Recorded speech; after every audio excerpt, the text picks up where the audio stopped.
hate to be the bringer of bad news, even though I'm really good at it. But there's no sisterhood, guys. I know, it hurts. I know, it sucks. Oh my god, why? I'm gonna break it down in this video. Because sisterhood is largely a myth fueled by reactionary groups and hidden resentment. True supportive bonds among women are rare and often exist only superficially. So let's break that down. So the first thing I wanted to bring up is I don't know if you guys know why sisterhood is even there. Well, the reason for it is because brotherhood is there. So when the women saw that men had brotherhood, they wanted to replicate the same thing. And look at it today. It clearly failed, right? So, and if you don't know, brotherhood is more like genuine and proactive. Men naturally form alliance independent of women. Okay, that's what it means. That's the definition I just read. And the reason why they need this is because men, when they come together, they're stronger. Okay? And sisterhood, on the other hand, is reactive and rarely genuine, often formed in opposition to men rather than out of mutual support. And this is something I've been saying since the dawn of time. Men, they get together because they like each other, and not in a gay way, because bitter women seem to say that all the time. Men get together because they realize when they're together, they're more proactive, they're stronger, they can do stuff together. They make businesses together. They do that, right? Well, sisterhood, where is that coming from? It started in the 60s when feminism was on the rise. And again, this is reactive. And I say this all the time. If you read my comments on Blunt Girly's channel, I'd be leaving that comment every day, every freaking video. Sisterhood, feminism, all that stuff is reactionary. What does that mean? It means that it would not exist if the opposite wasn't real. So if brotherhood wasn't a thing, sisterhood wouldn't be a thing. It could not be a thing. It does not exist. You understand? So again, it's reactive. Any group reactive, walk away. Walk away. It means it's a group of people that are hurt, they lack privilege, there's something wrong with them, and they come together because the only way they can have any strength, they can have any privilege is by being like in a large number of people. That's literally what it is. Just think of people that protest outside. Typically, they're misfits, they're people with no privilege, they have no job, no money. They're technically losers by society, right? So that's why they come together and they protest. And I hate to bring this example, but it's just reality. The women that came together for feminism almost 100 years ago. Well, like 70 years ago. No, not even 70. Yeah, no, 70 makes sense. When they came together, it's because they were, and I hate to say it, but they were getting their ass whooped by men. They didn't have a man in their life, and they want to live by themselves. Those three things, those were the main things, okay? What would push a woman to do those things? And at the time, that made zero sense. This was an unheard of concept, right?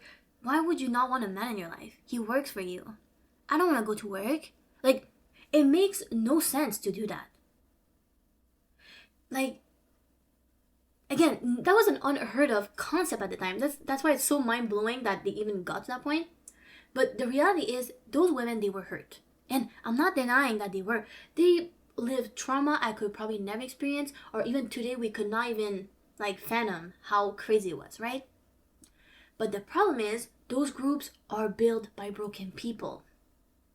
And again, there's nothing wrong with being broken. It's only an issue if you do nothing to fix it. I'm just saying the facts right now.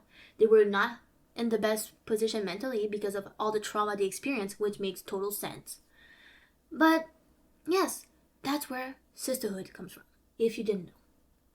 So it's a group of broken women that got together against men, because they would have never gotten together if men were not there, right? So that's the basics of it. Now that you know where it's coming from, the roots of it, and the foundation it's going on, you can understand why today's feminism is garbage, okay? So the myth of it is that sisterhood claims unity but it's built on collective resentment, negativity, and it's always against men. If there's no men, there's no unity, there's no nothing. And there would not even be negativity. The group would be non-existent. So the whole concept of girls sticking together is typically code for unite against a common enemy. That's what it means. It's not mutual support because we love each other. It's because let's not get hurt together. Let's fight the enemy together. You know the saying that my enemy's enemy is my friend or something like that, right? That's the premise of sisterhood. That's the premise of feminism. It's not healthy. It's toxic. It's never healthy. It never was. And also, that's another thing that feminists typically use. They use the pick-me culture. Pick-me is just a condescending term that insecure women use to criticize others who gain approval from men. And those approvals typically bring privilege. Because ironically, a girl's girl or a female pick-me, if you wish, is even worse because it promotes destructive behaviors disguised as empowerment. And that's the catch you don't understand. When you get the approval of other broken women, the approval means nothing. It really doesn't. What do you have to gain the approval of another woman that her husband left her, or she never got a relationship with men, she got unstable men, she got men that cheat, all those things, like, it might seem like an external issue, but those are internal problems that attract those internal issues. So when you're getting approval from these broken people, basically, it's validation that's worthless. That's like me passing a 5th grade test and be like, oh, I nailed it. Doesn't mean anything though. You nailed it. Congrats. Do you want a cookie? Like, it doesn't mean anything. But you could argue that being a pick-me for men, at least it's getting your bills paid. At least you can get children out of him. Why are you seeking approval from other women? I need you to sit down in silence with yourself for a whole 20 minutes or something. Think of any reason why you'd want approval from women. For me, personally, I never had the need for it. Because I know how women are. We're competition. They don't want to see you win. They want to see you below them. And I know that you could be like, oh, that's the toxic women. Yes, but that's also 95% of them. And I'm not exaggerating. If you get a woman that's really like down to earth, she wants to see the best in you, those are pretty rare. And that might be because, and I hate saying that, but it might be because I'm pretty, so I'm not exposed to these kind of women. Because I feel like the prettier you get, the most nasty women get in general. And again, I'm not even that pretty. Like, I feel like I'm cute. Like, I'm the girls next door cute. You know what I mean? I would never label myself a baddie or anything like that. I think I'm just cute. Right? I'm not an Instagram model. I don't think I ever could be. I'm just cute. And for me to experience that, and I'm just cute, oh my goodness. I can't imagine anybody that's a 10, a 9, a 7, a 8. I don't know. I don't know how they could possibly live life with women after them trying. Well, you know, there was this story of this girl. She got acid thrown in her face because she was basically pretty. Like, women are ready to do crazy things like that. And I know that's a crazy example, and it's not the majority, obviously, that are going to throw acid in your face. Duh. But I'm just saying, women are ready to do anything to tear you down. And, yeah, I mean, I just don't understand the value of having their approval. What is being a girl's girl getting you? Like, what? You're just a female pick-me. And at least being a pick-me for men, you actually, I don't know, I get a house, I get my bills paid, I get grocery paid, you know. But a girl's girl? A female pick-me? What do you get? A friend that you're gonna hang out with, like, rarely? I'd rather have the approval of someone that I'm gonna live with than a random girl. Even my best friend. I'd rather have approval from my man than a best friend. Oh, am I like missing on something? I don't get it. I really don't get it. And also, again, women are known for sugarcoating. They're known for not telling you the exact truth. So even if they compliment you, I take it for a grain of salt. I don't even take it seriously. But men, typically they're more honest. And again, it depends the type of man you attract. I know when I was dressing like a bum, like I was like or in crop tops, mini skirts, stuff like that, I would get compliments from men that they were questionable, right? But now that I dress really classy, like sexy classy, I think men, they literally look at me and they say, "You're really gorgeous." And then they walk away. They don't do more. They don't ask for my number. They don't expect anything from me. They just say nice things, classy things. And to me, that's a nice sign that I'm going in the right direction. Because your beauty, again, it's so weird because these feminists, they're so quick of saying, "Oh, the patriarchy, da da da da da," all the time. So men should be able to measure your beauty and they have the standard for it because we're living in a patriarchy, right? Right, okay? So that's a good way to measure your beauty. A woman complimenting you, she's not gonna pay your bills. She's not gonna get you a car. She's not gonna get you a house. And she's surely not gonna get you a kid. So why do we care about their validation? Can someone explain that to me?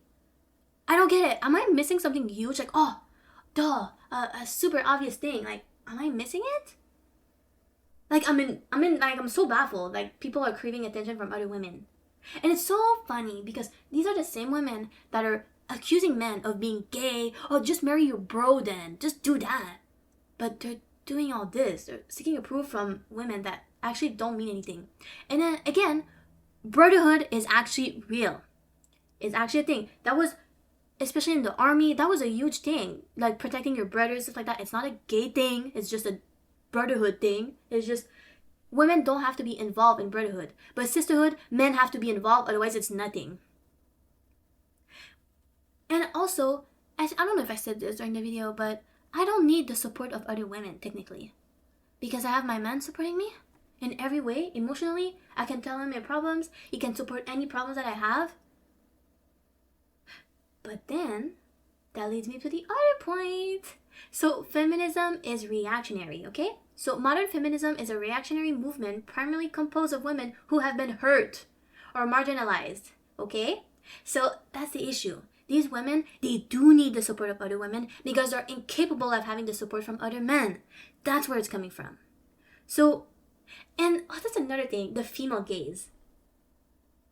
It's only there to antagonize men. It's only there for that. It's like, make yourself as ugly, as unappealing as possible to men. Have a nasty attitude. And then we'll approve of your looks and your attitude. Yay! Why would you want female gaze?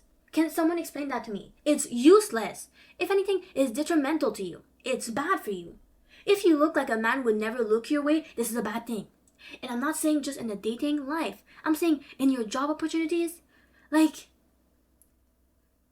any opportunity you can think of. Like, oh, I can't imagine having the female gaze on right now. I would look so ugly. I'd have shorter hair. I could be chubbier because body positivity. Yay. I could have piercings in my face. I could have tattoos. I'd only wear sneakers and jeans probably.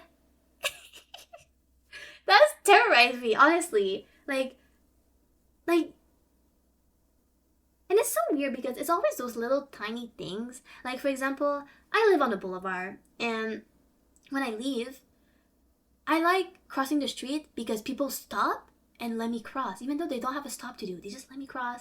You could say they enjoy watching me walk. Okay, maybe that's what it is, right? But I like those little things. If I look like a bum, I look like a man because the further you are, the more like a man I look. So people wouldn't even give me the time of day. They wouldn't even look my way. And everybody's so quick to say attention is a basic human need. By getting female gaze, you're getting the worst, cheapest attention ever. You're getting attention from people that probably pity you, honestly. Like, you know when you're like, oh, this person looks so sad. They probably deserve a compliment. Aww. Or they look like such a mess that you want to make their day. That's the compliments you're getting. If a woman really thinks you're hot, she'll either, you have to be really humble, which most women are not. That's the problem. Me, I'm able to recognize whenever a girl is hot and just leave it at that. Oh my gosh, she's hot. I'd be able to tell her. And whoo, oh my god, impressed, aspirational, right? When I see girls at the gym and they grew their glutes, ooh, I respect that. But most women, they see that and they give you a dirty look. I promise you, when I go to the gym and I have my acne scars showing on my face, I don't have my skin tint, I don't have any makeup, I just put my hair in a ponytail, all the girls are smiling at me. Oh, sorry. Oh my god, oops. Are you still using that? Okay, sorry. They're always like that. When I have makeup on, I get the dirtiest looks. They look at me like I'm not human. Who does she think she is? Da, da, da. This is not, like, you can test it for yourself. Wear a dress, wear heels, wear makeup. You'll see women looking at you really disgustingly. Like they saw a ghost. Like, what? And you're just wearing a dress. You know how easy it is to put in a dress?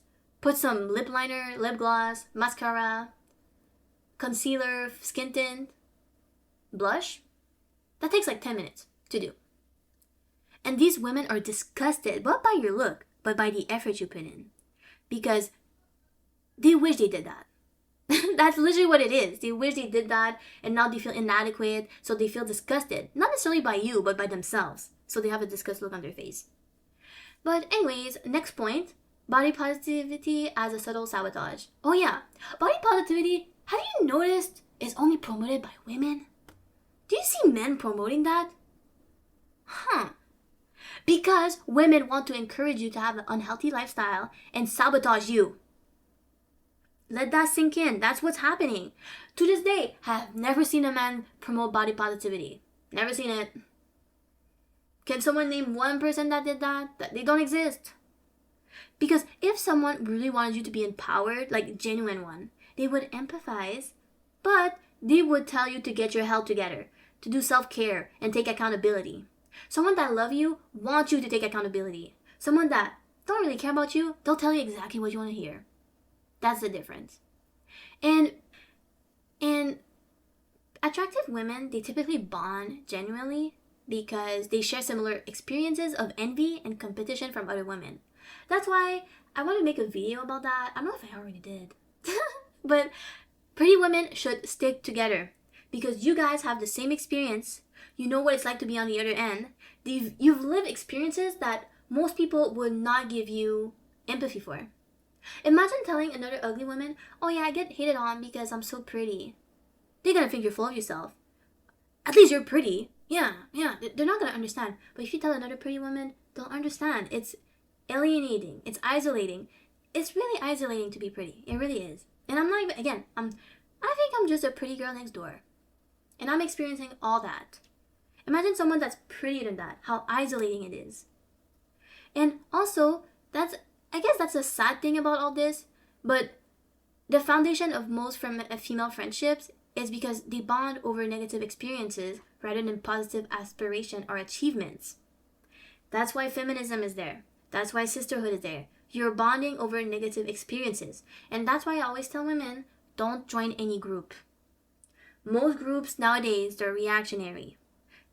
It's all a bunch of people with bad experiences, they're hurt, and they refuse to grow, so they stick together that way. If you grow, then you can't stick together anymore. And again, a lot of people nowadays, they don't have community. They have nobody. So if growing means being alone, they're not doing that. They rather not grow and have community. It's better to have someone to talk to than be alone. That's how they see it. So when you're with a pretty girl, then you can bond on positive aspiration or achievements. It's so nice. Like, I'm thinking of other girls on YouTube that I talk to. They're pretty, and we can talk about YouTube stuff, right? We don't talk about, oh, my man left me. Oh, my man is arguing with me. We don't talk about that. We talk about, how can we better a channel? How can we do this? How can we do that? Or achievements, great things that happen to each other. We talk about that. And again, I'm not saying those friendships don't exist. They do. It's just they're rare. Okay? Because I know there's going to be someone that can't read between the lines. I want to say it's reading between the lines, but it's just like so obvious that I don't even think of mentioning it. Like, oh no, you gotta find them. Yeah, they exist. You gotta find them. Yes, I know that. Duh. I'm just saying the majority of women, they operate on ego. So when you're prettier than them, it hurts them. When you're skinnier than them, it hurts them. So your other women are just a constant reminder of what they lack, and it hurts. So having sisterhood is incredibly hard. Like, it's not like brotherhood that you put two men in the same room right now, they'll have brotherhood. You put two women? Bro, there's a chance that they'll just not talk to each other. Or they'll talk about bad things that happen to them.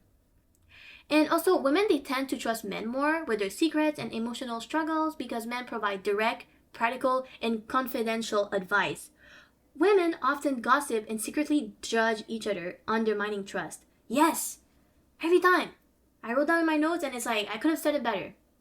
Every time I open up to a woman, I regret it. I'm sorry. I regret it every time. And I know I don't want to say that out loud, but that's the truth. I know she's going to tell her man about it. I know she's going to judge me. Or she's going to probably stroke her own ego like, oh, that happened to her, but not me. Like, I know some weird ish is going to happen in her brain when I tell her. But with a man, I have guy friends at work and I talk to them and I say some things sometimes and I know it's not going to leave his brain. He's not going to tell others for gossip or whatever. And whenever I tell them something, since again, most men at my job, they're older than me, they're boomers or Gen X, so they're able to give me like actual good advice. Like they really speak from experience. But women, we're typically friends with women our age as well. They don't have that much life experience. And even myself, I don't have the most insane life experience. I think I've experienced a lot because of my upbringing and the struggle I faced. So I guess I have a little bit more experience than people typically my age. But besides that, I'm still a little baby at the end of the day. Like, when I'm 30 or 40, then I'll say, yeah, okay, I have life experience. Now, I don't think I have the certification for a life coach thing, you know? Like, I don't think I have it like that. But I think I do have experience. And I'll just share what I can speak on. I won't share about things I don't know about or haven't experienced. But yes. Also, decentering man, it undermines meaningful relationships and long-term happiness. Partnership between women and men are essential and beneficial. Yes, okay? Society is meant to be played with two players, okay? Honestly, it doesn't even matter if it's men, women. No. It doesn't matter if you're gay. You need two players to play this game, okay? Someone's telling you to not engage with the other sex, which is typically feminism, because, again, the other sex is all they talk about, because otherwise their movement wouldn't be a thing, right? So, yeah, if someone is encouraging you to be single, telling you the 50% of the population ain't ish, or they're encouraging you to be alone because they've been alone their whole life and they're okay. Look how I turned out. And they have so much money. I'm glad I never had kids. People that are glad to do certain decisions, they don't share it like that. I'm just going to say it out loud like that, okay? Maybe a little minority of them, but the majority no. Who would come on the internet, record a TikTok and say how happy they are with their choices? What? No, everything on TikTok is reactionary. You say something because something bad happened to you. I can imagine I'm in my mansion, I'm so happy, I'm so at peace, yes. I have no children screaming in my ear, I'm super happy. Let me record a TikTok, yes. What? Why? Does that even compute to anybody? Also, avoiding relationship with men in favor of sisterhood lead to isolation and long-term dissatisfaction, okay? So, it's another thing that if you only have girlfriends, you'll realize at some point that they'll have husbands, right? Or you'll surround yourself with losers. Because if you're single as a woman, which is, in my opinion, that's like the hardest thing. Because we're such in high demand. If you're like cute and you're good companionship, you're a catch. Like you're a catch to everybody. Right? And I mean everybody like healthy men. Like if they like your company and they think you're cute, you're all that to them. You got the full package. If you go above and beyond, that's great. That's even better. So the thing is, if you're surrounded with good women around you, they'll have boyfriends. And then they won't have time for you, and then you'll meet up with them every 3 months. Now, if you're surrounded with bad women that can't even get a relationship, they're complaining about not having relationships, that's another thing, by the way.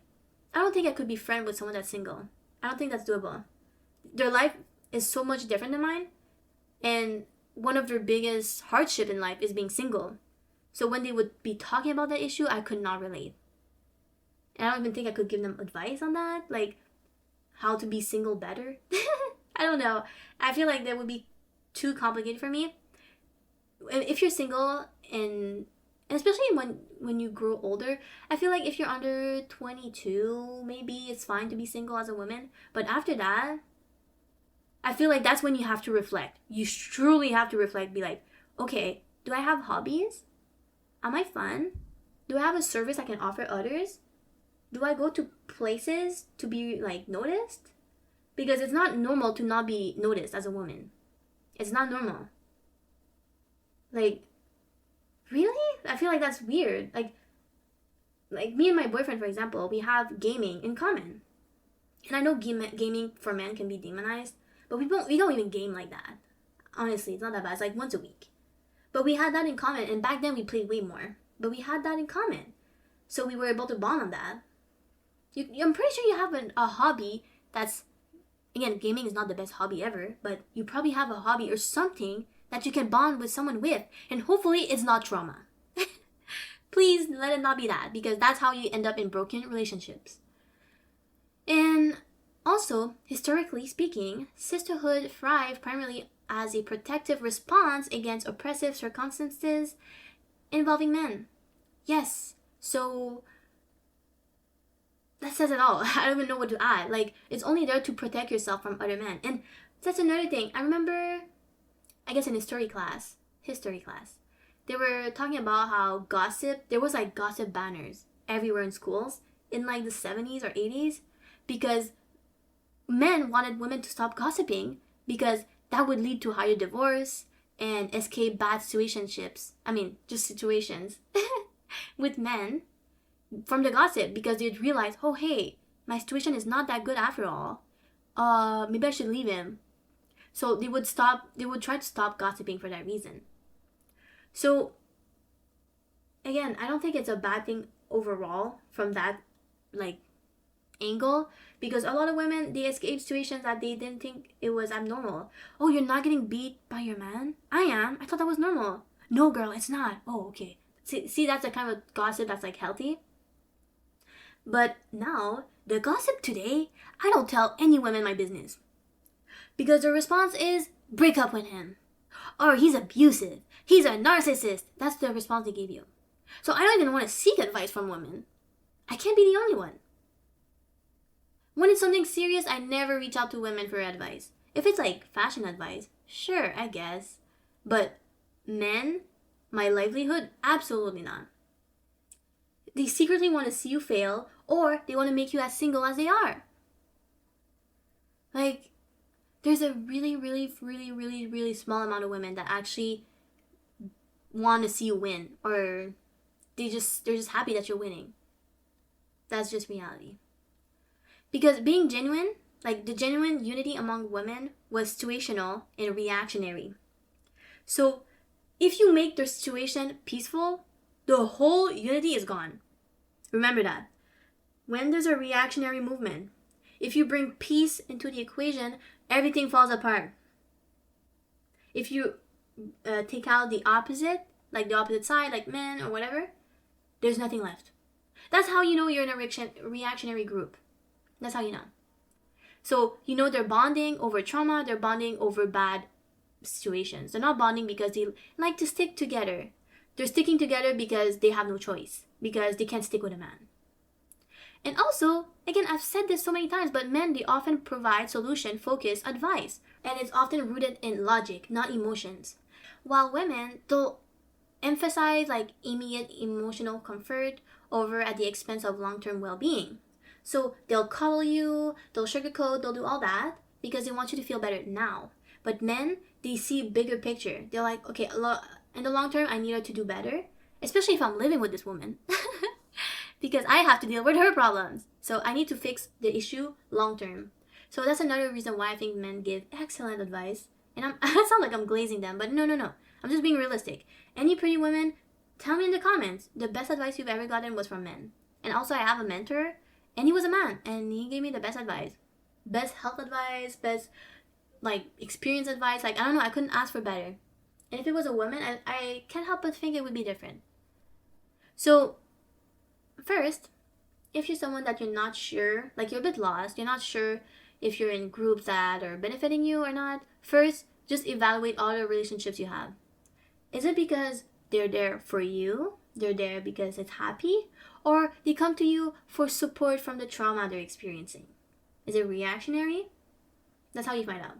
Just picture that girlfriend that always talks to you only when her boyfriend is doing something bad to her. But otherwise, she never calls you. See, that would be like the vibe, if that makes sense. And prioritize your friend relationships that offer real growth, accountability, and honest communication. So if you have anybody around you that's really honest to you, they don't sugarcoat anything, they don't walk on eggshells, and you've grown together and you've gotten good advice from that person, keep them around. And just understand the dynamics of female solidarity and avoid blinding subscribing to potential harmful group mentalities. If you're on TikTok, unfollow, not interested, do not recommend this account, do anything it takes. If you see any male dissenter, remove it from your feed. It's hurt people telling their story. That's it. It's not a good advice, clearly because they're still in the same situation and they're complaining about it. And that's actually like something I live by. You lose the ability to complain if you don't better your situation. If someone complains and they're not bettering their situation, I don't even care what they're saying. I'm like, right. You're going to say this in 5 years, so save your breath. That's how I feel about it. But yeah, what do you ladies think? Do you trust men or women more for advice? Have you experienced true sisterhood before? Or have you gotten hurt more from sisterhood than gained? Did it hold you back? Let me know down in the comments, and I'll see you ladies in the next video. Bye-bye. Mwah.